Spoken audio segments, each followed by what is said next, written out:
नमस्ते एवरीवन। कैसे हो सब लोग? ठीक हो? आज हम स्टार्ट करने जा रहे हैं हमारा चैप्टर 5 का टॉपिक इक्विलिब्रियम ऑफ पार्टिकल। इसमें से बहुत सारे न्यूमेरिकल्स आते हैं, तो प्लीज़ ध्यान से सोच समझ के अच्छे से रिवाइज करिएगा। जब वीडियो पोस्ट हो जाएगा उसके बाद आपके पास 24 आवर्स होंगे, जितनी बार देखना है देख सकते हो। ठीक है? आज का हमारा टॉपिक है इक्विलिब्रियम ऑफ पार्टिकल। कोई भी चीज़ इक्विलिब्रियम में कब कह सकते हैं? तो equilibrium of a particle in a mechanics refer to the situation when the net external force on the particle is zero। Mechanics में हम इक्विलिब्रियम का मतलब क्या देखो, केमिस्ट्री में इक्विलिब्रियम का मतलब अलग होता है, मैकेनिक्स में अलग होता है। जब net force on the particle is zero according to the first law, this means that the particle is either at the state of rest और यूनिफॉर्म मोशन। फर्स्ट लॉ का मतलब क्या है कि भाई आप फोर्स ही नहीं लगा रहे हो तो वो रेस्ट पे रहेगा, तो रेस्ट पे रहेगा। यूनिफॉर्म मोशन है तो यूनिफॉर्म मोशन। मान लेते हैं हमारे पास दो फोर्स है F1 और F2 और वो किसी एक पार्टिकल पे लग रहे हैं, तो इक्विलिब्रियम का मतलब होता है F1 is equal to minus F2। अगर उसकी जगह पे तीन फोर्स लग रहे हैं, that is two forces on the particle must be equal and opposite. मान लो equilibrium under three concurrent forces. Concurrent vector हमने पढ़ा दिया था, मतलब जो एक ही जगह पे एक्ट करते हो, F1 F2 F3, तो उसका वेक्टर सम क्या होना चाहिए? जीरो। समझा था? वेक्टर सम जीरो होना चाहिए। मान लेते हैं कि ये हमारे पास एक फ्लोर है, ये है मास m। अगर F1 इधर लगा रहा है तो F2 इधर लग रहा है, ये इक्विलिब्रियम में कब होगा? When F1 is equal to F2। और वेक्टर फॉर्मेट कब होगा? When F1 is equal to minus F2। ये वेक्टर फॉर्म है, देख लो बेटा, ये वेक्टर फॉर्म है। Even this is vector. Okay, ये वेक्टर फॉर्म। क्लियर हो गया कि भाई दो लॉजिकल बात है। एक ऑब्जेक्ट यहाँ पे, जैसे टग ऑफ वॉर की बात करते हैं, इक्वल फोर्स यहाँ पे, इक्वल फोर्स यहाँ पे लगाओगे तो वहीं का वहीं पे पड़ा रहेगा, मूव होगा नहीं। उसको बोलते हैं हम इक्विलिब्रियम। बाकी जैसे जैसे हम क्वेश्चंस करते जाएंगे आपको क्लियर होता जाएगा। ठीक है, सबसे पहला ही क्वेश्चन देख लो, आपके सामने आ चुका है। क्या बोला है? See figure A, figure a mass of 6 kg suspended by the rope of length 2 meter from the ceiling। ये 2 मीटर लेंथ है, 1 मीटर टेढ़ी है और 1 मीटर ऐसे, कितना एंगल पे? थीटा पे। What is the angle that rope makes with the vertical in equilibrium? और जी की वैल्यू दी हुई है। Neglect the mass of the rope भी दिया हुआ है, मास ऑफ द रोप को नेग्लेक्ट करते हैं। इतने बात क्लियर हो गई? अगर इतनी बात क्लियर हुई है तो हम आगे बढ़ते हैं। ओके, आगे बढ़ें। ठीक, बहुत ज्यादा ध्यान से सुनिए। अब ये देखो, ये T1 फोर्स मतलब इसको बोलते हैं टेंशन इन द स्ट्रिंग। कोई भी, मैं आपको पहले एक छोटी सी चीज बता दूं, अगर आपके पास एक ऑब्जेक्ट है, उसको आप स्ट्रिंग से खींच रहे हो, खींचने के लिए स्ट्रिंग तो लगेगी, तो उसके अंदर क्या प्रोड्यूस होगा? टेंशन प्रोड्यूस होगा। और टेंशन हमेशा कहाँ पे होता है? Away from the point of contact. Away from the point of contact. Point of contact ये है ना, यहाँ पे देखो, पॉइंट ऑफ कांटेक्ट मतलब जहाँ से खींच रहे हो उसके बिल्कुल away from the point of contact का मतलब जहाँ से खींच रहे हो उसके बिल्कुल अपोजिट होगा। ठीक है, क्लियर हो गया? पक्का? ये जैसे जैसे आगे आता जाएगा मैं आपको बताता जाऊंगा, पर टेंशन मतलब पता चल गया ना कि स्ट्रिंग के अंदर जो फोर्स लगता है उसको हम क्या बोलते हैं? टेंशन बोलते हैं। ठीक है, तो देखो ये थीटा बना रहा है। T1 एक टाइप का फोर्स है और फोर्स वेक्टर होता है, तो वेक्टर को रिजोल्व करने के लिए हम यहाँ पे और मैं यहाँ पे उसको रिजोल्व करूंगा। तो ये मेरा क्या हो जाएगा? T1 cos थीटा, और ये मेरा क्या हो जाएगा? T1 sin theta. क्यों ये T1 sin थीटा? बिकॉज देखो ये एडजेसेंट है थीटा उसके, तो cos थीटा और ये sin थीटा। कितनी बात क्लियर होगी? अभी दूसरी बात, मोस्ट अहम। क्वेश्चन में क्या बताया गया? क्वेश्चन में बताया गया है कि अंडर इक्विलिब्रियम, अंडर इक्विलिब्रियम, ध्यान से सुनो, इक्विलिब्रियम कब हो सकता है? तो जैसे मैंने आपको थोड़ी देर पहले एग्जांपल दिया था, यहां से खींचोगे और यहां से खींचोगे तो इक्विलिब्रियम। तो सेम टू सेम ऐसे भी हो सकता है ना कि ऊपर से थोड़ा खींचा, कोई नीचे से खींच रहा है, तो भी ये इक्विलिब्रियम में होगा। तो इक्विलिब्रियम के दो कंपोनेंट की तरह हम उसको ट्रीट कर सकते हैं, और वो दो कंपोनेंट है, एक हॉरिजॉन्टल एक वर्टिकल। तो सबसे पहले रिजॉल्विंग हॉरिजॉन्टली। हॉरिजॉन्टली देखो दो फोर्स लग रहे हैं, एक लग रहा है T1 sin थीटा इस साइड और 50 न्यूटन उस साइड। अब अगर ये दोनों इक्वल रहेंगे तो ही वो वही वो बोल सकते हैं ना इक्विलिब्रियम में रहेगा मतलब एक ही जगह पे रहेगा। तो इक्विलिब्रियम कब होगा, जब दोनों पार्टिकल, एक ही पार्टिकल पे दोनों फोर्स क्या होंगे, इक्वल, मतलब T1 sin theta is equal to 50। Okay, और दूसरा क्या बोलेंगे, रिजॉल्विंग वर्टिकली। वर्टिकली में बेटा देखो तो क्या होगा, T1 cos थीटा, ये T1 cos थीटा किसके जितने होगा, किसके जितना होगा, देखो ना 60 न्यूटन के जितना होगा, क्योंकि ऊपर कितना लग रहा है, ऊपर लग रहा है T1 cos थीटा, और नीचे कितना लग रहा है, 60 लग रहा है कि नहीं, ये देखो आया ना, तो बोल दो बेटा पक्का। अब बोलोगे सर ये T2 और ये सब क्या है, तो मैं बता देता हूँ। देखो अगर सिर्फ आप इतना, इसको फ्री बॉडी डायग्राम बोलेंगे, जब हम आगे चेक करेंगे, फिर भी यहाँ पे आया इसलिए बता दूं। इस ब्लॉक पे वेट नीचे भी लग रहा है, और यहाँ पे स्ट्रिंग से कनेक्टेड है, इसलिए टेंशन ऊपर भी लगेगा। वो टेंशन कितना लग रहा है, T2। ठीक है, तो T2 और 60 न्यूटन दोनों एक दूसरे से इक्वल होंगे। अब T2 और T1 cos theta, T1 cos theta ऊपर है और यहाँ पे T2 है, तो वो दोनों भी एक दूसरे से क्या होंगे, इक्वल होंगे। तो देखो यहाँ पे T1 cos थीटा और 60 हो गया। इसको मैं नंबर 1 दे देता हूँ, इसको मैं नंबर 2 दे देता हूँ। ठीक है, please pause the video and note it down इतना। ओके, अब क्या करेंगे, डिवाइडिंग 1 एंड 2, डिवाइडिंग 1 एंड 2, तो T1 sin theta upon T1 cos theta is equal to, वहां पे क्या था 50 अपॉन 60, T1 T1 कैंसिल हो गया, 0 0 कैंसिल हो गया, साइन बाय कॉस क्या होता है बेटा, tan theta, tan theta is equal to क्या हो जाएगा, 5/6। तो therefore theta is equal to tan उस साइड चला जाएगा तो कितना हो जाएगा, tan इनवर्स 5/6, और tan इनवर्स 5/6 अप्रोक्सीमेटली होता है 39.8 डिग्री। ये कैलकुलेशन आपको अगर क्वेश्चन में दिया हो तो ठीक है, नहीं दिया हो तो यहाँ तक भी आप उसको छोड़ सकते हैं। क्लियर हो गया बेटा, पक्का। चल pause the video, note it down बेटा जल्दी से।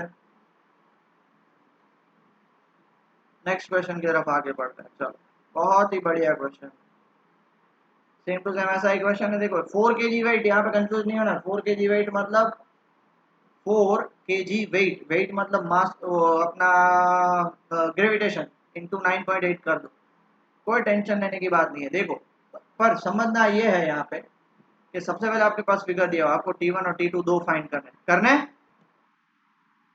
सॉल्व करें, बहुत ध्यान से देखना बेटा। अब यहाँ पे देखो, यहाँ पे T1 है, T2 है और 60 डिग्री है। अगर मैं इसको ऐसा एक्सटेंड करूं और इसको ये, इसको मैं ऐसा एक्सटेंड करूं और इसको मैं ऐसा एक्सटेंड करूं, कर सकता हूं पक्का। इसको मैं ऐसा एक्सटेंड करूं, इसको मैं ऐसा एक्सटेंड करूं, ध्यान से देखना बेटा। ये 60 डिग्री है, तो ये भी कितना होगा, 60 डिग्री होगा। अब 11th में आ गए, सो इसलिए वो सारी चीजें लिखनी नहीं, अल्टरनेट इंटीरियर एंगल्स, बट ये 60 है तो ये 60 है। देखो Z बना रहा है, अल्टरनेट इंटीरियर एंगल्स हो गए।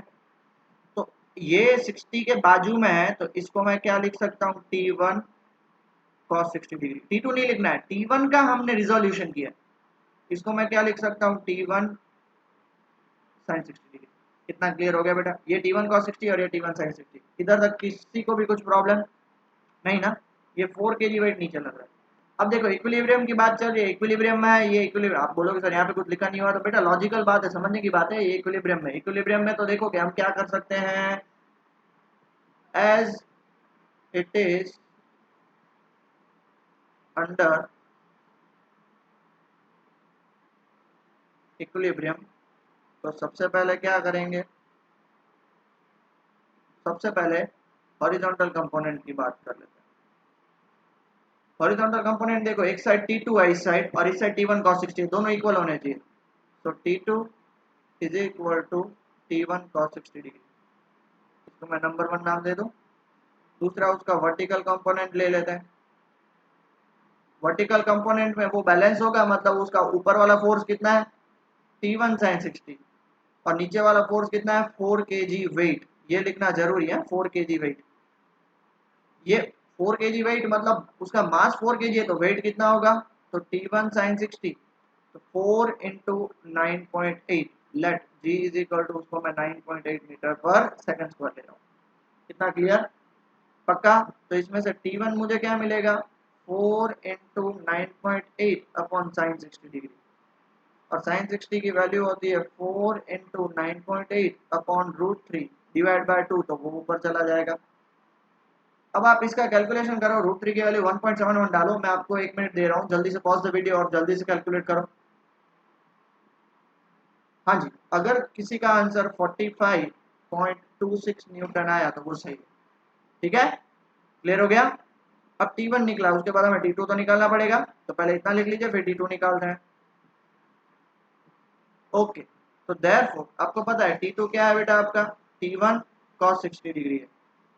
तो T2 is equal to T1 की वैल्यू क्या निकली थी 45.26, और cos 60 आपको पता है हाफ होता है। तो 45.26 डिवाइड बाय हाफ, जल्दी से बताओ कितना होगा, तो 22.63 न्यूटन। बात होगी खत्म। इतने सिंपल क्वेश्चन है, बस आपको इक्विलिब्रियम का कॉन्सेप्ट पता चलना चाहिए कि हॉरिजॉन्टल से सेम होंगे, वर्टिकल सारे सेम होंगे। ठीक है, चलो बेटा pause the video, note it down जल्दी से। बहुत ही बढ़िया क्वेश्चन, बहुत ही ज्यादा बढ़िया क्वेश्चन। क्या दिया हुआ है, train is moving along horizontal track. ये ट्रैक है, ट्रेन यहाँ पे ऐसे मूव हो रही है हॉरिजॉन्टल ट्रैक पे। ठीक है, ये हॉरिजॉन्टल ट्रैक पे ट्रेन मूव हो रही है। अब पेंडुलम सस्पेंड, अब देखो इस साइड मूव हो रही है तो पेंडुलम अकॉर्डिंग टू इनर्शिया थोड़ा इस साइड शिफ्ट हो जाएगा, जो थीटा इज इक्वल टू कितना बना रहा है 4 डिग्री बना रहा है with the vertical. Obtain the acceleration of the train, हमें ट्रेन का एक्सेलरेशन ए फाइंड करना है। कितना क्लियर हुआ। अब सबसे पहले बहुत ही ज्यादा ध्यान से सुनना है, बहुत ही ज्यादा ध्यान से सुनना है, और वो चीज है कि भाई ये जो टेंशन इन द स्ट्रिंग लगेगा वो 4 डिग्री बना रहा है, तो ये थीटा भी कितना हो जाएगा 4 डिग्री। थीटा हमारा कितना हो गया 4 डिग्री, 4 डिग्री यहाँ पे सबसे पहले आप लिख लो, let theta is equal to 4 degree. Done. दूसरी बात, अब देखो रहना तो इक्विलिब्रियम में ही है, तो ये टी कॉस थीटा और एम जी दोनों इक्वल होंगे। हाँ जी सर इक्वल होंगे। और टी साइन थीटा किसके इक्वल होगा, टी साइन थीटा इक्वल होगा एम ए के, क्योंकि एक्सेलरेशन इस साइड हो रहा है ना, एक्सेलरेशन इस साइड हो रहा है, इसलिए टी साइन थीटा किसके इक्वल किसके इक्वल होगा एम ए। बताता हूँ, पहले पूरा डिटेल में लिख लेते हैं। Two forces act on bob, bob of the pendulum. ठीक है, पहला weight M G acting vertically downward, देख लो एम जी दिखा हुआ है। दूसरा tension T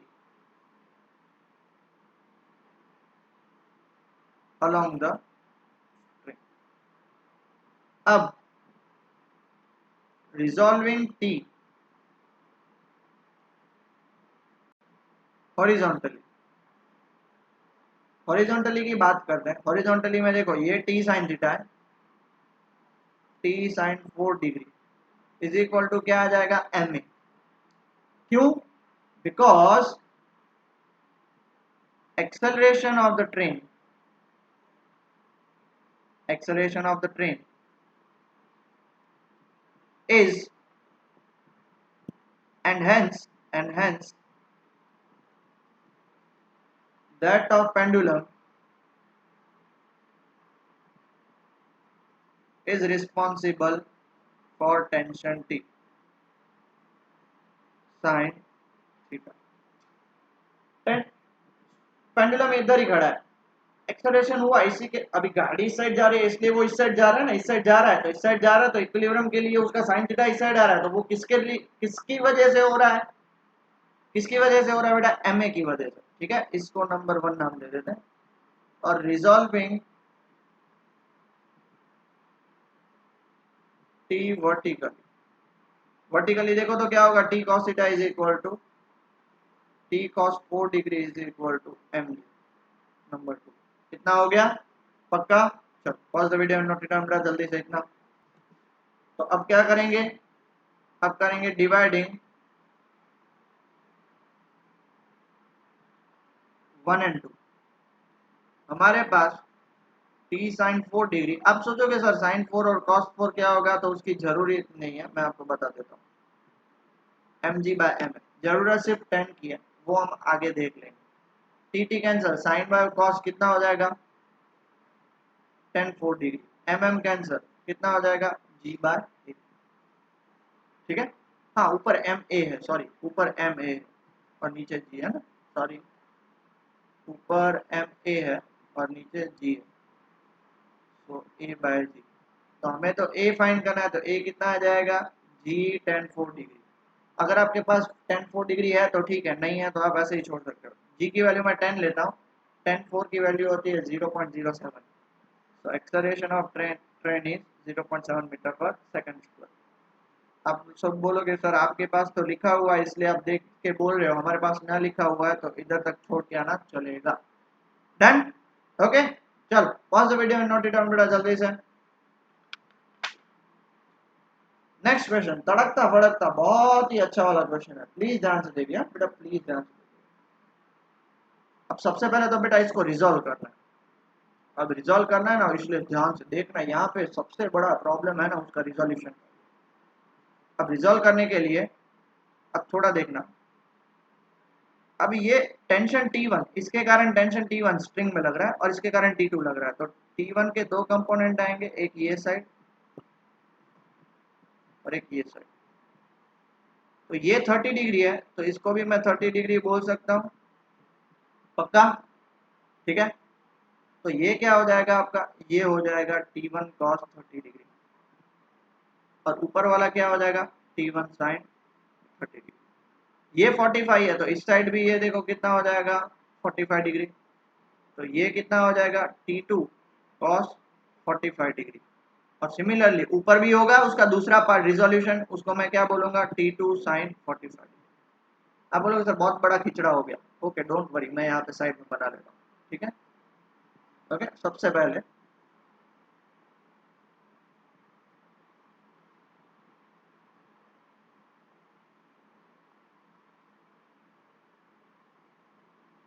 forty five degree 30 degree,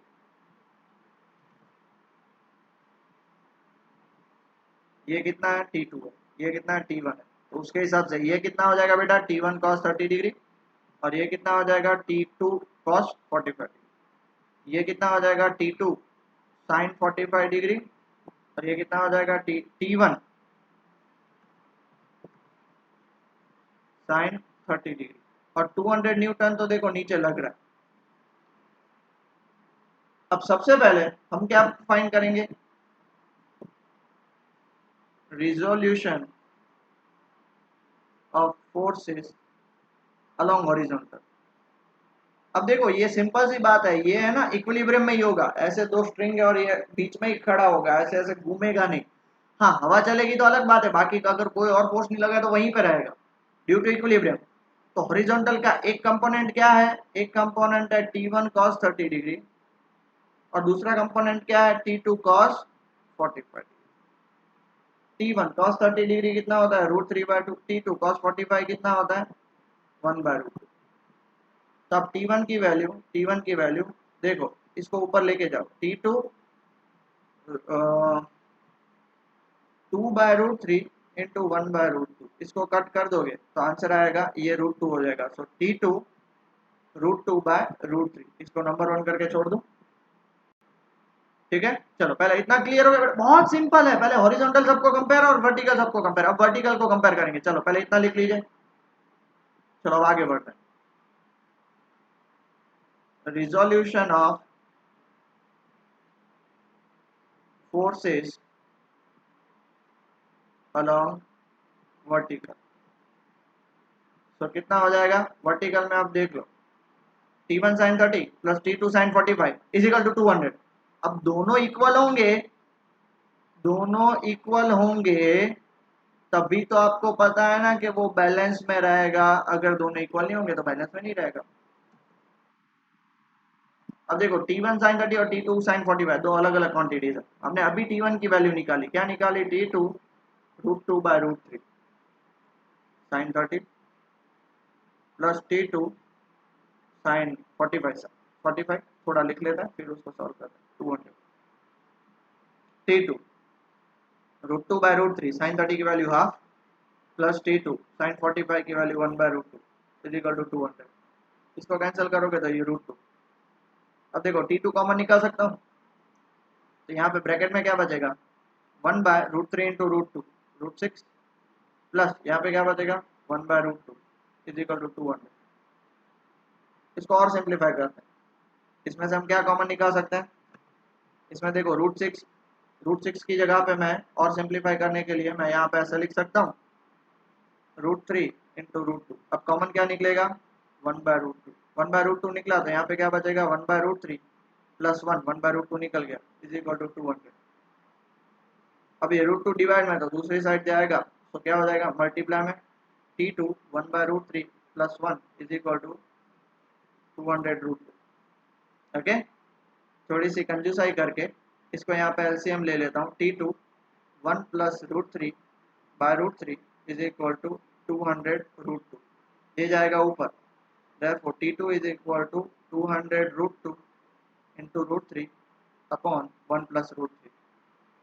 तो T2 की वैल्यू क्या होगी 200√6 अपॉन 1 प्लस √3 न्यूटन।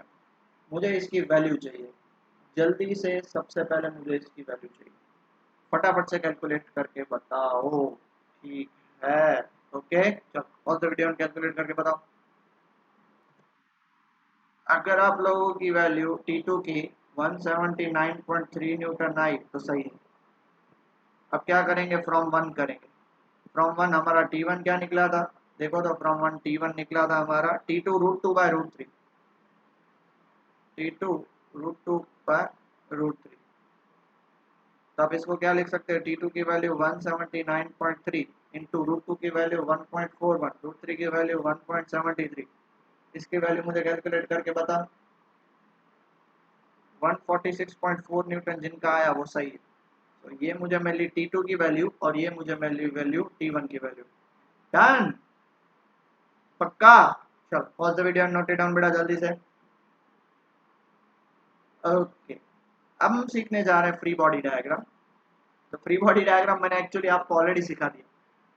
हमने ये जो प्रीवियस क्वेश्चन किया ना कि भाई हमारे पास मान लेते हैं एक ये ब्लॉक है, टेबल पे पड़ा है, ठीक है, तो ये ब्लॉक का वेट नीचे लग रहा है mg और उसका नॉर्मल रिएक्शन r और n ऊपर लग रहा है।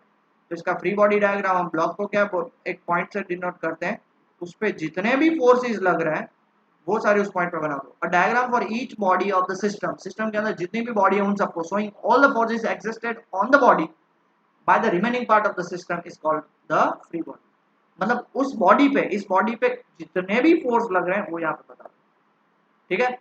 मान लेते हैं कि ये वापस एक ब्लॉक है, ठीक है, अगर एक बंदा यहाँ से खींच रहा है F1, दूसरा बंदा यहाँ से खींच रहा है F2, ठीक है, उसका वेट तो नीचे ही लगेगा, उसका नॉर्मल रिएक्शन ऊपर होगा। तो इस पे कितने फोर्स लगेंगे, F1 इस साइड लगेगा, F2 इस साइड लगेगा, वेट mg इस साइड लगेगा और न्यूटन नॉर्मल रिएक्शन। जितने भी फोर्स लगेंगे उस बॉडी पे सारे के सारे फोर्स बना लो एक ही पॉइंट, वो बॉडी फिर पॉइंट बॉडी से डिनोट करेंगे। क्यों, ताकि इतने बड़े में सॉल्व करें और इतने में सॉल्व करें, बहुत इजी हो जाता है। जैसे हमने थोड़ी देर पहले ही देखो ना क्वेश्चन किया अभी, ये देखो इसका हमने फ्री बॉडी डायग्राम बना लिया, कितना इजी लगा। ये देखो फ्री बॉडी डायग्राम है, इस पे जितने भी फोर्स लग रहे हैं वो बना लिया ना। So this is what basically a free body diagram is. Okay चलो pause the video, note it down बेटा जल्दी से। एक क्वेश्चन ले लेते हैं, बहुत ही मस्त वाला क्वेश्चन है, बहुत ही मस्त वाला। क्या बोल रहा है क्वेश्चन, क्वेश्चन बोल रहा है आपके सामने, wooden block of mass 2 kg, ये देखो वुडन ब्लॉक ऑफ, ये एनसीईआरटी का क्वेश्चन है, rest on a horizontal soft surface floor when iron cylinder of mass 25 kg is placed. अब देखो इसके ऊपर आयरन सिलेंडर प्लेस करेंगे तो होगा क्या, उस पर फोर्स लगेगा।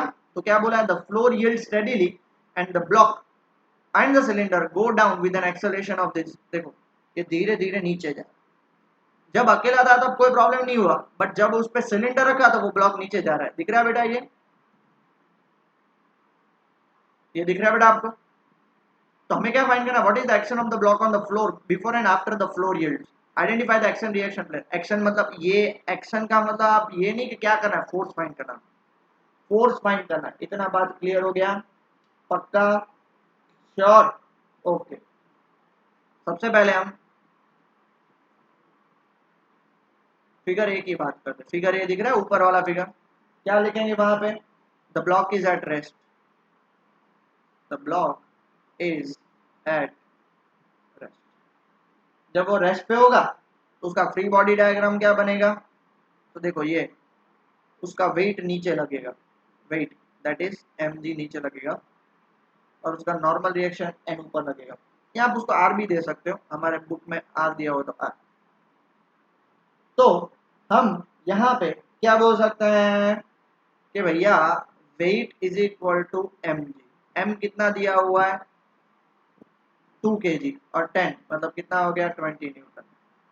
एंड क्या बोलेंगे बाय द थर्ड लॉ,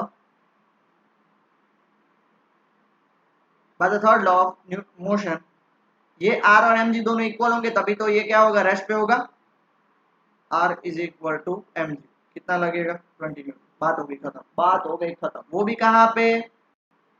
तो वर्टिकली डाउनवर्ड। कितना बेटा घुसा दिमाग में? पक्का? श्योर? चलो अब हम बात करते हैं सेकंड केस। ठीक है, चलो पहले इतना लिख लीजिए, फिर सेकंड केस देख लेते हैं। ओके बेटा, सेकंड केस के लिए देखो, सेकंड केस के लिए क्या बोला है कि भाई उस पे 25 kg का एक ब्लॉक लग दिया। देखो लिखा है free body diagram of block and cylinder. So B case क्या लेंगे? When block plus cylinder moves downward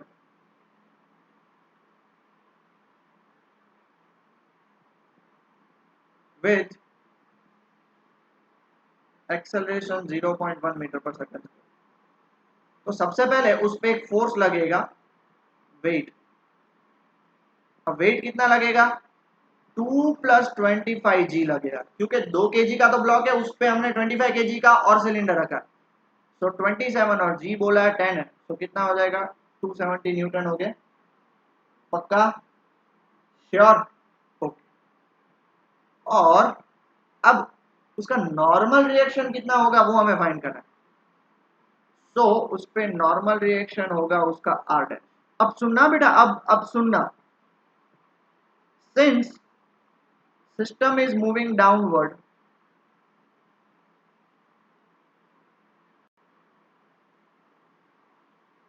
with a is equal to 0.1 metre पर सेकंड स्क्वायर। हमने बहुत सारे ऐसे क्वेश्चन देखे हैं साइड वाले, अगर इधर से खींच रहे हो वो लिफ्ट वाला चेक कर लो, सेम टू सेम ऐसा ही है। तो जा रहा है नीचे, तो नीचे कौन सा फोर्स लग रहा है? देखो 270 न्यूटन लग रहा है, तो 270 न्यूटन माइनस नॉर्मल रिएक्शन ऊपर लग रहा है, इसलिए उसको तो माइनस करना पड़ेगा। बट नेट, नेट क्या 25 + 2 एक्सेलरेशन, वो इज इक्वल टू उतना होगा ना। आप ऊपर से खींच रहे हो, मैं नीचे से खींच रहा हूँ, अल्टीमेटली बॉडी नीचे जा रही है, तो जो मैं जिस फोर्स से खींच रहा हूँ उसी फोर्स से उसका एक्सेलरेशन होगा ना जी ना। एक्सेलरेशन किससे होगा? जितना मैं खींच रहा हूँ माइनस जितना आप खींच रहे हो, तो नेट उतना बचा, उसके कारण एक्सेलरेशन होगा ना। बेसिकली ये नेट फोर्स है which is resulting in the acceleration. समझ में आया बेटा? कंफ्यूज नहीं होना, कंफ्यूज। तो 25 + 2 कितना होगा 27, ए की value 0.1, so 270 minus r dash is equal to 2.7, therefore r dash की वैल्यू 270 minus 2.7 कितनी होगी 267.3 न्यूटन। और वो भी कहाँ पे होगा? उसका डायरेक्शन आप देखना चाहो तो वर्टिकली डाउनवर्ड ही होगा ना बेटा, लॉजिकल बात है ये तो। ठीक है, किसी को भी कुछ डाउट? पक्का? श्योर? चलो pause the video and note it down. ये 2 बार डायग्राम मत बनाना, आपको बताने के लिए। ओके आगे बढ़े। डन। अब थोड़े से अलग टाइप के क्वेश्चन है। देखो, 2 blocks of masses m1 and m2 in contact lie on a horizontal surface as shown in the figure, as shown in figure है, फिगर यहाँ पे फिगर है। the blocks are pushed by a force f, force f इसके कारण यहाँ पे लग रहा है। ठीक है, और क्या बोला है कि the two blocks are always in contact, ये हमेशा कांटेक्ट में रहेंगे। मान लो एक ब्लॉक ये दूसरा ब्लॉक हमेशा कांटेक्ट में रहे, जिस साइड फोर्स डालूंगा उस साइड मूव होंगे। तो इसका फ्री बॉडी डायग्राम कैसे बनेगा? बहुत सिंपल है, बहुत ही ज्यादा सिंपल है। सेम सिस्टम में 2 ब्लॉक हैं, तो सबसे पहले मैं किसके लिए करूंगा? For block m1। ठीक है, अब मैं यहां पे m1 ब्लॉक डाल दूं। ओके, अब M1 ब्लॉक में फोर्स मैं इस साइड लगा रहा हूं, फोर्स, बट उसका नॉर्मल रिएक्शन दैट इज, आप क्या बोल सकते हो, नॉर्मल रिएक्शन, एक काम करते हैं, पहले मैं ना दोनों को सेपरेट कर देता हूं, ये ब्लॉक M1, ये ब्लॉक M2। अब देखो इस ब्लॉक पे मैं इस साइड फोर्स लगा रहा हूं, फोर्स F1 नीचे, क्लियर। अब जैसे मैंने इस साइड लगा, ये दोनों एक्चुअली थे तो कांटेक्ट में ऐसे, मतलब इस साइड लगा है तो ये ब्लॉक है वो इस पे फोर्स लगाएगा, दैट इज M1 है वो M2 पे फोर्स लगाएगा। M2 पे कितना फोर्स लगाएगा, मान लेते हैं स्मॉल f फोर्स लगा रहा है। और आपको पता है न्यूटन का थर्ड लॉ क्या बोलता है, जितना फोर्स M2 पे लगाएगा उतना ही इक्वल एंड अपोजिट फोर्स, तो देखो डायरेक्शन देख लो, उतना ही equal and opposite force F वो किधर लगाएगा, किधर लगाएगा बेटा, M1 पे लगाएगा। क्लियर हो गया बेटा, समझ में आ गया, जितना M1 M2 पे लगा रहा है उतना ही M2 M1 पे लगाएगा, बात हो गई खत्म। सिंपल सी और लॉजिकल बात है, इसमें कुछ ज्यादा तो देखना है नहीं हमें। क्लियर हो गया। तो सबसे पहले अगर हम F1 की बात करें, हाँ उससे पहले भी जो मोस्ट आईएमपी बात है वो मैं बताना आपको भूल गया हूं, और वो बात है कि आप फोर्स का फॉर्मूला क्या बोल सकते हो, देखो ये इस साइड जा रहा है, ये इस साइड जा रहा है, तो हम उससे पहले लिख लेते हैं, इससे पहले देखो मैं छोटी छोटी चीजें मैं इसलिए कंफ्यूज हो रहा हूं क्योंकि मैं किस तरह से आपको इजीली समझा सकूं मैं वो सोच रहा हूं। चलो फॉर ब्लॉक, ब्लॉक M1 भी नहीं कर रहा, हम सबसे पहले है ना, सबसे पहले जब भी ऐसे क्वेश्चन आए तो क्या करेगा, let the system moves with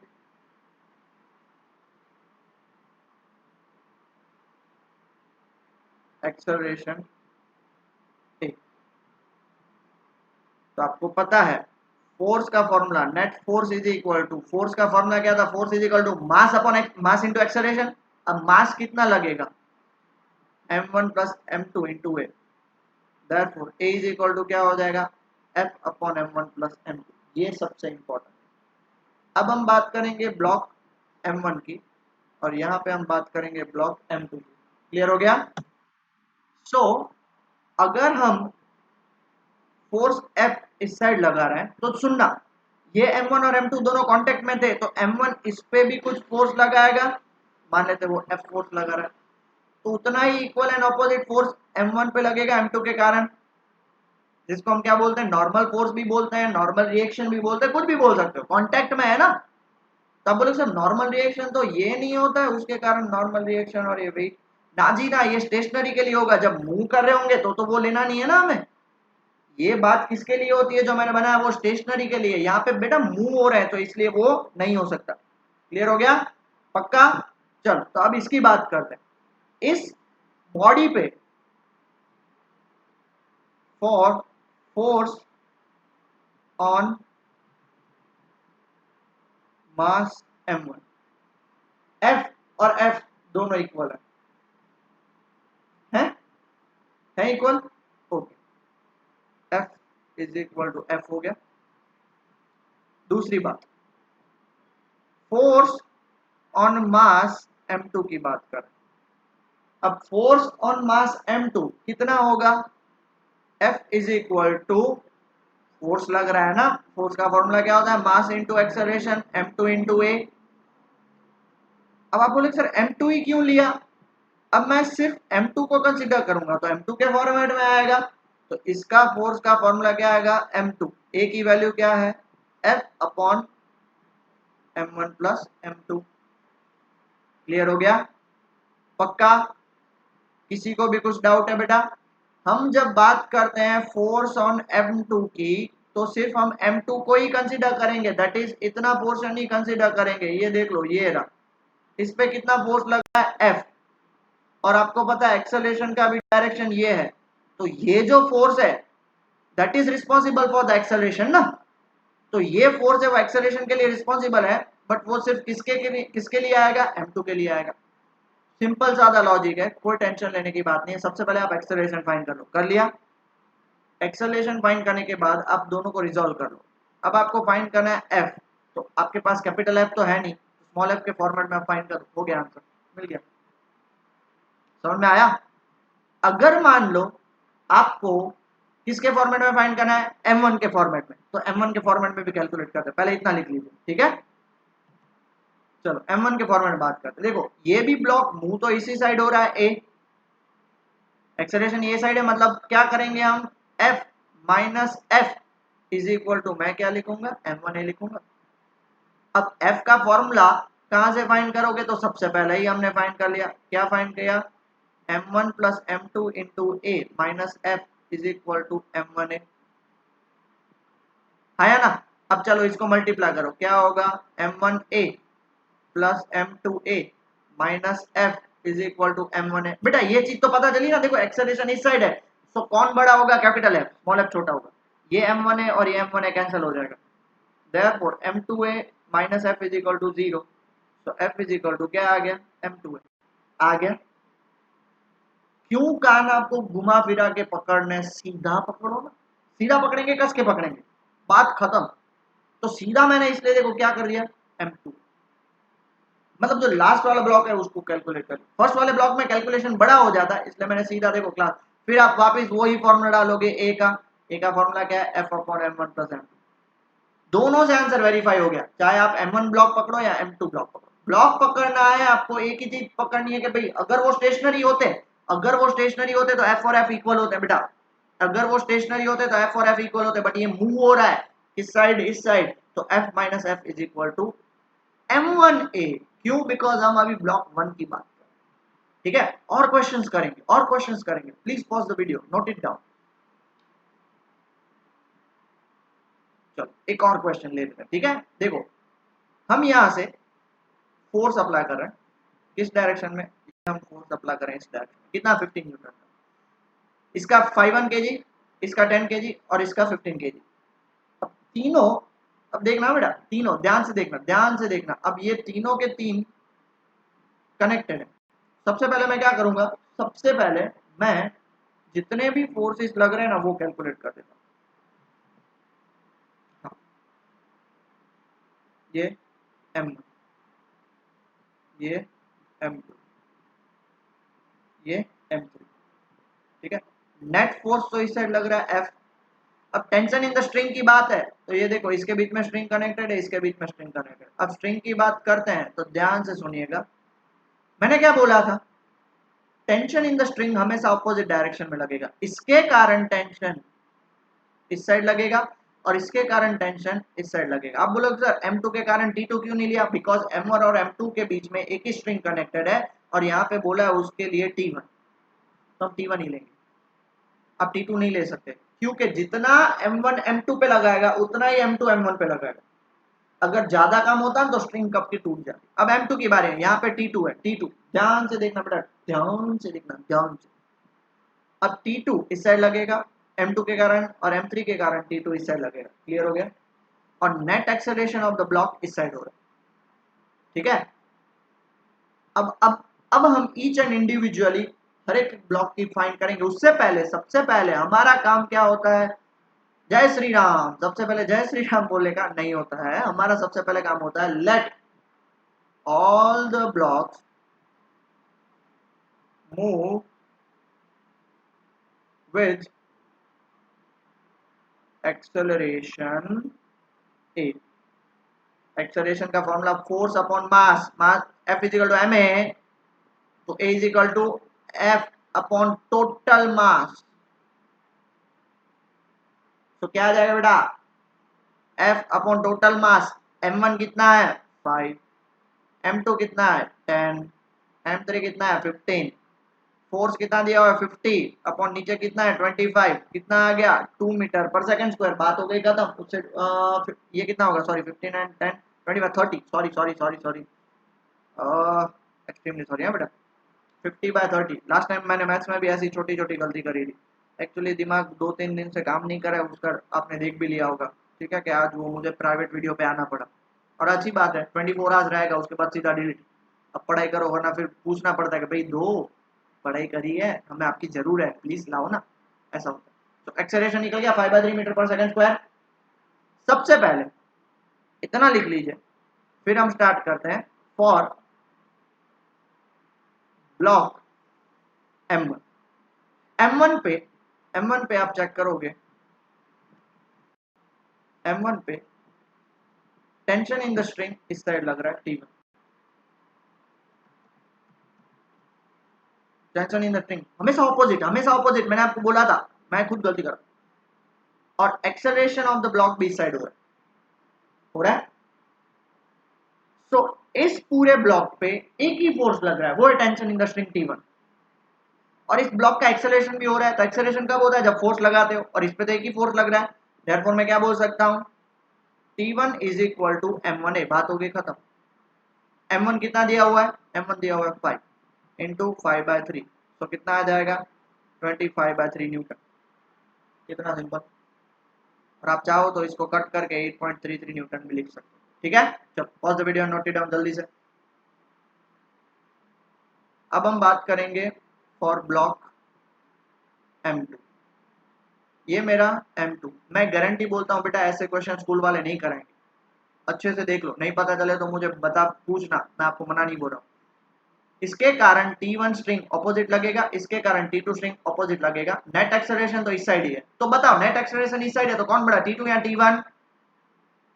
बेटा T2 बड़ा होगा ना, जिस साइड एक्सेलरेशन है वो फोर्स हमारा बड़ा, तो T2 minus T1 is equal to which is responsible for what, acceleration. कौन से ब्लॉक में, M2 ब्लॉक में, M2A हो गया। बेटा बहुत ही सिंपल चीज है, बड़ा फोर्स माइनस छोटा force is equal to net force. Net force का फॉर्मूला क्या होगा, M2 इंटू A।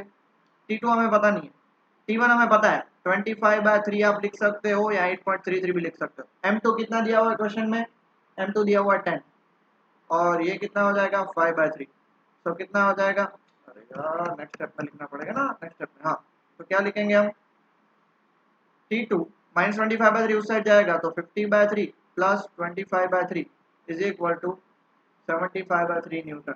75/3 न्यूटन कितना होता है, 25 न्यूटन। बात हो गई खत्म। अब किसके लिए, final and last for block M3। और M3 पे आप देखोगे ना, तो नेट फोर्स इस साइड लग रहा है, T2 अपोजिट साइड लग रहा है, नेट एक्सेलरेशन इस साइड हो रहा है। तो देयरफॉर कौन बड़ा होगा, जल्दी से बताओ, F minus T2 is equal to M3 है। F आपके पास है 50 माइनस T2 तो ऑलरेडी कैलकुलेट कर लिया है, तो भैया क्यों कैलकुलेट कर रहे हैं, वेरीफाई कर लेते हैं।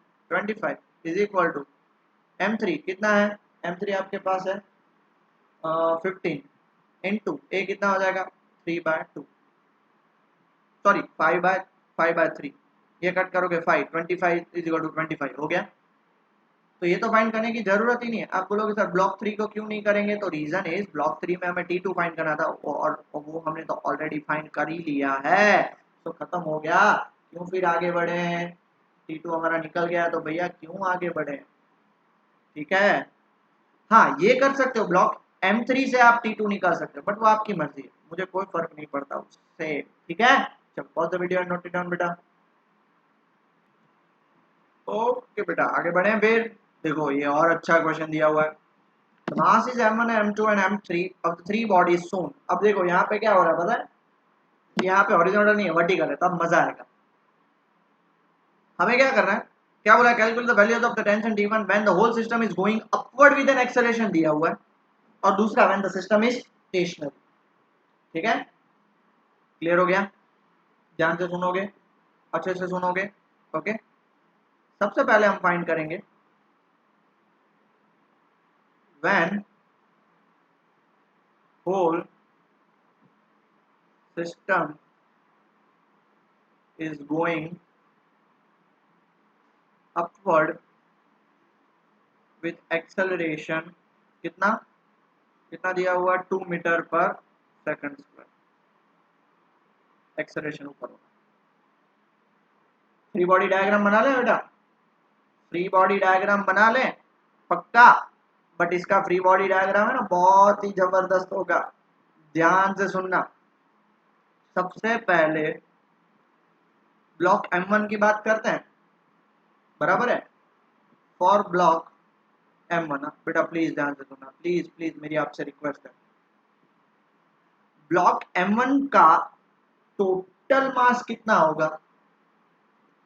ब्लॉक M1 का उस पे M2 भी कनेक्टेड है, M3 भी कनेक्टेड है, तो मैं क्या बोल सकता हूं?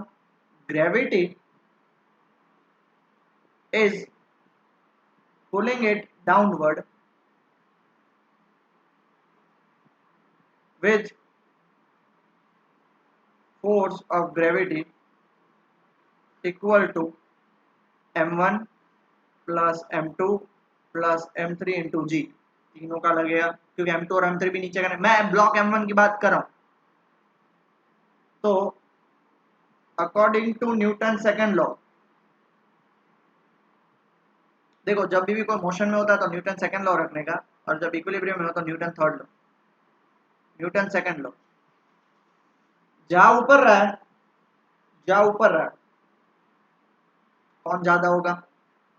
T1 ज्यादा होगा, माइनस वेट नीचे लग रहा है, वेट नीचे लग रहा है, वेट, ठीक है, कितना लग रहा है?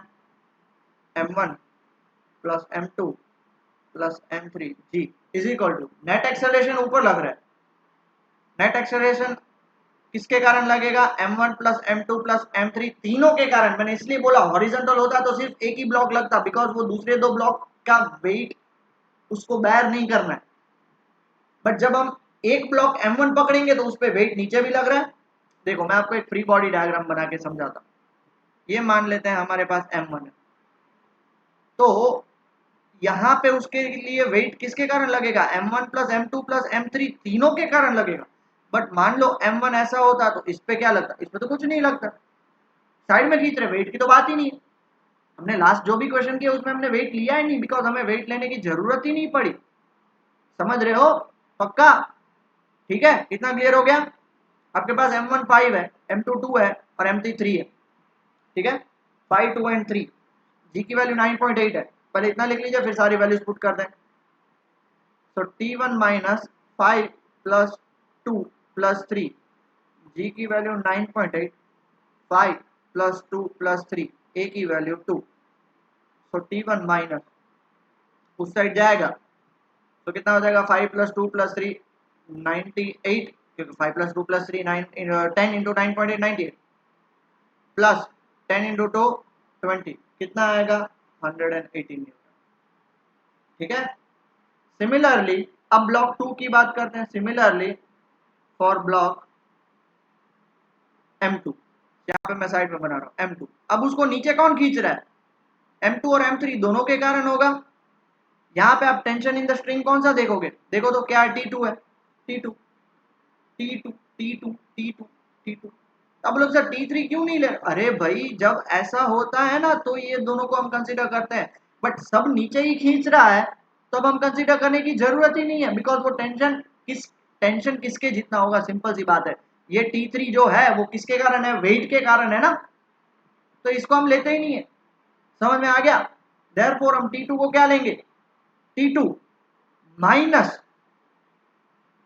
M2 प्लस M3 इंटू जी, और एक्सेलरेशन क्या होगा? ऊपर होगा M2 plus M3 into a, same to same हो गया। T2 इसको दूसरी साइड लेके जाओ, M2 plus M3 g plus M2 plus M3 into a. Please बेटा कंफ्यूज मत हो जाइए, कोई आप जितना और प्रैक्टिस करोगे 2 बार 3 बार तो ही होगा, वरना एक बार में नहीं होगा। जी प्लस ए, M2 है 2, M3 है 3, G है 9.8 प्लस 2, सारी वैल्यूज पुट करोगे तो T2 का आंसर आएगा 59 न्यूटन। डन? चलो pause the video, note it down बेटा। ओके, अब बात करते हैं फॉर ब्लॉक M3। अब ब्लॉक M3 तो अकेला ही है, तो उसके लिए क्या होगा? T3 minus M3G is equal to M3A, ऊपर जाएगा ना। उस ब्लॉक का एक्सेलरेशन किसके कारण होगा? किसके कारण होगा? T3 नीचे लग रहा है, सॉरी ऊपर लग रहा है, और M3G नीचे लग रहा है। डन? आप देख सकते हो लास्ट ब्लॉक, देखो ये रहा, M3G नीचे लगेगा, T3 ऊपर लग रहा है, तो कौन ज्यादा है? T3 ज्यादा है। तो T3 इज इक्वल टू उस साइड जाएगा तो M3A प्लस M3G, दोनों में से क्या कॉमन निकाल सकते हो? M3 A प्लस G, बताओ M3 की वैल्यू कितनी है? M3 की value if I am not wrong है 3 इंटू 2 प्लस 9.8। कैलकुलेट करोगे तो अगर जिसका आंसर 35.4 न्यूटन आया वो सही है।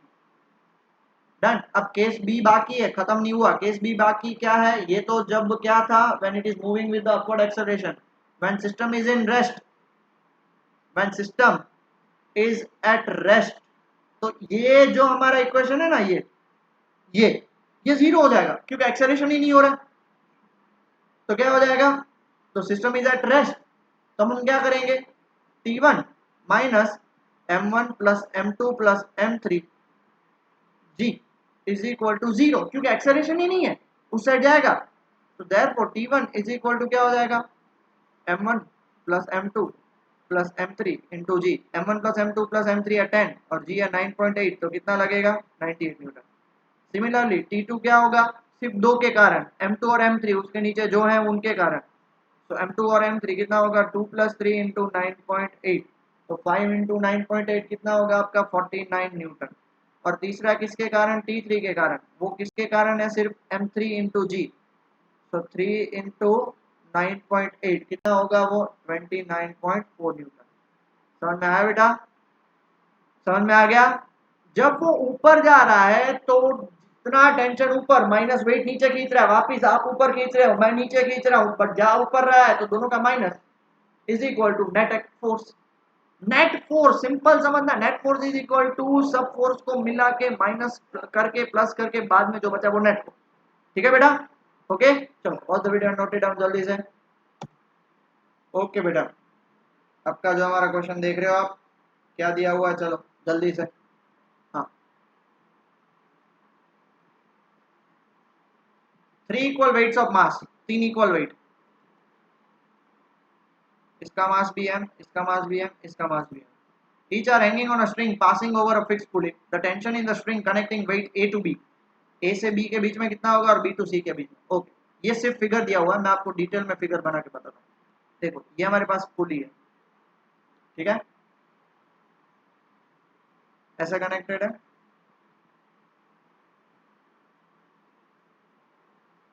ये A, ये B और ये C। ध्यान से सुनना बेटा, ध्यान से सुनना। ये जो पुली है, ये पुली काम करती है उसको इधर से उधर, इधर से उधर करना। टेंशन इन द स्ट्रिंग हमेशा opposite, tension in the string हमेशा अपोजिट। सर T1 T1 क्यों? एक ही स्ट्रिंग है, इन दोनों ब्लॉक्स के बीच में और कोई कनेक्शन है ना? आप बोलोगे सर पुली है, पुली सिर्फ सपोर्ट दे रहा है, कनेक्शन नहीं है कुछ। समझ रहे हो? पक्का? ओके, दूसरी बात, सी के कारण टेंशन T2 ऊपर, बी के कारण टेंशन T2 नीचे, ठीक है। अब इसका मास m, इसका मास m, इसका मास m, लॉजिकल सोचोगे, ब्लॉक इस साइड जाएगा, ये ब्लॉक एक्सेलरेशन इस साइड जाएगा, ये ब्लॉक एक्सेलरेशन इस साइड जाएगा। क्लियर हुआ? अच्छे से क्लियर हुआ? कुछ भी प्रॉब्लम नहीं है ना? आगे बढ़े? श्योर आगे बढ़े? ओके, सबसे पहले हमें क्या फाइंड करना है? हमें फाइंड करना है कि let a be the acceleration with which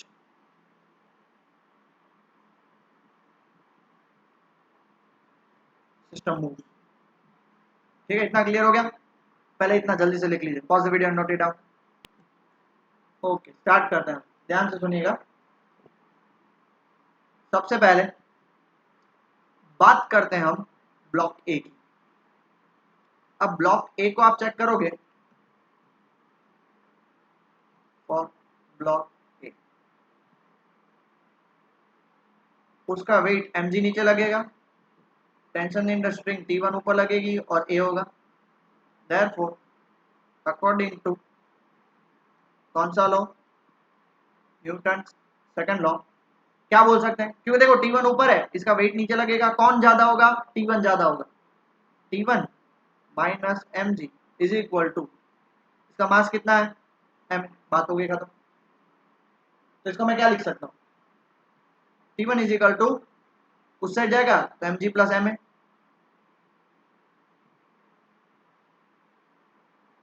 number 1 करके छोड़ दें। अब बात करेंगे हम for block B.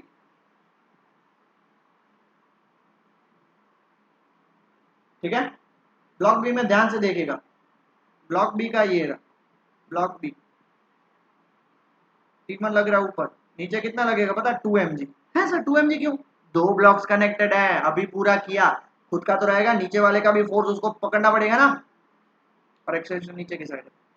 Therefore according to Newton second law, short में लिखा है न्यूटन सेकंड लॉ, पूरा लिखेगा, कौन ज्यादा होगा 2mg, माइनस क्या होगा T1। ओके, अब बोलो सर T2 क्यों नहीं लिखा आपने? तो T2 मैंने इसलिए नहीं लिखा बिकॉज ब्लॉक बी के कारण T2 जो है वही 2mg के जितना हो जाएगा ना, ब्लॉक बी पे तो T2 है वही 2mg जितना हो जाएगा बेटा, समझ रहे हो? इज इक्वल टू, इसका मास भी कितना आएगा 2ma आएगा, बिकॉज दो मास है इसलिए, दो मास है इसलिए, पक्का। देखो कंफ्यूज नहीं होना है, कंफ्यूज नहीं होना है, इसको आप रिमूव कर दो, ठीक है। ओके, T2 ये ब्लॉक सी के कारण लगेगा, बात हो गई खत्म।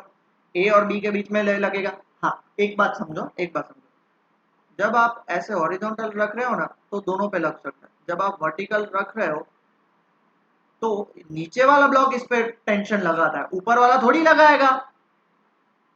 तो आप बोलोगे सर ऊपर वाले पे यहाँ पे क्यों रखा है? बिकॉज यहाँ पे ये दोनों ऐसे कनेक्टेड है देखो पुल्ली में, इसलिए, तो इसलिए सिर्फ T2 इस साइड ऊपर के साइड लेंगे, समझे आप? लॉजिकल प्रैक्टिकल चीज समझनी है आप लोगों को। ओके, 2ma हो गया, देयरफॉर इधर से मैं T1 की वैल्यू क्या बोल सकता हूँ 2mg माइनस 2ma हो गया, इसको मैं देता हूँ नंबर 2, जल्दी से इतना लिख लीजिए, फिर फ्रॉम 1 एंड 2 करते हैं, लिख लिया? तो फ्रॉम 1 एंड 2, एक साइड है mg प्लस ma और दूसरी साइड है 2mg माइनस 2ma, ये रहा देखो, मैं नहीं बोल रहा हूँ, मैंने सॉल्व किया वही बोला मैंने। अब ये माइनस 2ma इस साइड आएगा तो 3ma, mg इस साइड आएगा तो 2mg minus mg, 3ma is equal to क्या हो जाएगा mg, g is equal to क्या हो जाएगा 3 बराबर है, पक्का? कुछ भी प्रॉब्लम इसमें बेटा? नहीं ना? ठीक है, g इज इक्वल टू 3 आ गया तो आप इजीली T1 और T2 फाइंड कर सकते हो। तो therefore T1 is equal to आपका कितना है, T1 आपने देखो ये रहा, ऊपर से ही हम लिख सकते हैं mg प्लस ma, तो T1 is equal to m g की जगह पे 3a प्लस ma, तो T1 is equal to 3ma plus ma। Sir A की वैल्यू तो निकली नहीं, ओके, एक काम करते हैं, ए की वैल्यू पहले निकाल लेते हैं, ए की वैल्यू निकालते हैं, चलो ए की वैल्यू, ए ने मार दिया बेटा हमें, ए ने मार दिया। ये देख लो हमारे पास यहाँ पे क्या है, यहाँ पे हमारे पास है पहले T1 is equal to m g plus m a, या T1 minus m g is equal to m a. पहला है हमारे पास T1 minus m g is equal to m a, और दूसरा है हमारे पास 2mg minus T1 is equal to 2ma, ये हो गया 1, ये हो गया 2, and on block C, block C हम फाइंड करना रह गया था इसलिए प्रॉब्लम हो रहा था, इसका mg नीचे लगेगा, इसका एक्सेलरेशन नीचे है और T2 ऊपर है, देयरफॉर इसको मैं क्या लिख सकता हूँ, mg ज़्यादा होगा, T2 ऊपर जाएगा, इज इक्वल टू ma हो जाएगा, ये हो गया नंबर 3। अब हमको 1, 2 और 3 तीनों को लेके सॉल्व करना है, फ्रॉम 1, 2 एंड 3, फ्रॉम 1, 2 एंड 3 हमें T1, T2 और T3 सॉरी T1, T2 और A तीनों की वैल्यू मिलेगी। कैसे सॉल्व करना है, तो पहले प्लीज इतना लिख लीजिए फिर सॉल्व करते हैं, फ्रॉम 1, 2 एंड 3, ठीक है। हमें तीनों को सॉल्व करना है, तीन इक्वेशन है हमारे पास, T1 minus m g is equal to m a, 2mg minus T1 is equal to 2ma और mg minus T2 is equal to ma। अब देखो बेटा इस ma की वैल्यू मैं इसमें पुट कर दूं तो कितना होगा, T1 minus mg is equal to mg minus T2, इतना हो जाएगा, ये वैल्यू इसमें पुट करी, इसको मैं इस साइड लेके आता हूँ, इसको इस साइड लेके आता हूँ, T1 plus T2 is equal to 2mg हो गया। चलो अब इसकी बारी, ma की वैल्यू इसमें मैं पुट कर देता हूँ, इसको मैं दे देता हूँ नंबर 4, चलो 2mg माइनस T1 2ma की जगह पे mg minus T 2mg minus t1 is equal to 2mg minus 2t2। ऐसे लिख सकता हूँ मैं। देखो मैंने सिर्फ यहाँ पे 2m की जगह पुट किया, 2mg कैंसिल हो गया, बराबर है। Minus t1 is equal to minus t2, minus minus cancel हो गया, therefore t1 is equal to 2t2, t1 is equal to 2t2 हो गया पक्का। इसको मैं नंबर 5 देता हूँ, t1 is equal to 2t2। जल्दी से इतना लिख लीजिए बेटा, t1 plus t2 is equal to mg, force मिला, t1 is equal to 2t2, इसमें पुट कर दो, t1 की जगह पे 2t2 plus t2 is equal to 2mg, ये कितना हो जाएगा 3t2 is equal to 2mg। तो t2 की वैल्यू 2/3 mg, ये सही है, t2 की वैल्यू 2/3 mg। अब हम कहाँ पे पुट करेंगे, फ्रॉम 5, t1 आपका क्या है 2t2 है, तो 2 इंटू 2 t2 की वैल्यू 223 mg, मतलब ये कितना हो जाएगा 4/3 mg। और फ्रॉम हमें अब एक वैल्यू भी कैलकुलेट करनी पड़ेगी, फ्रॉम 1 पकड़ लेते हैं, चलो from 1 t1 minus mg is equal to ma।